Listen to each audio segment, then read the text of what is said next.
صديقي النهارده بقى ايه اولى حلقات فوكس بعد التجميعه الغريبه اللي احنا اتكلمنا عليها من شويه كده. صديقي النهارده بقى معانا ايه بقى الايس سترو. تمام، ايس سترو هتقول لي ايه هي؟ المفروض ان انا اقول لك مثلا ان هي فراوله مثلا، او فراوله وعليها ايه او يعني مش عارف اجيبها له ازاي. ما هي فراوله وعليها لبن. تعالى معايا شوف يا صديقي، هذه الزجاجه من اغرب الزجاجات اللي انا قابلتها في فلاين فوكس عامه. لما دقته فراوله هنا حسيت ان انا بشرب زبادو.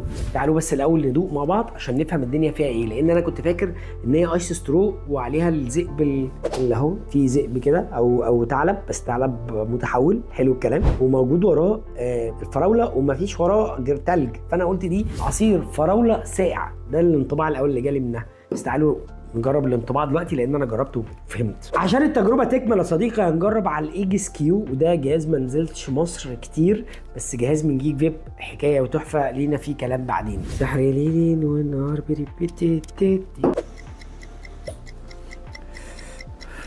واو، من افضل المفاجآت اللي انا لقيتها في لاين فوكس هذه الزجاجه، واللي اسمها غريب والرسم عليها اغرب والطعم اللي جوه في حته ثالثه بقى. مش قادر اقول لك يا صديقي. المفروض وانا جاي ادوق هذه الزجاجه قلت وشا ان انا هلاقي عصير فراوله فريش مثلا او ساقع بزياده بشربه والدنيا تمام.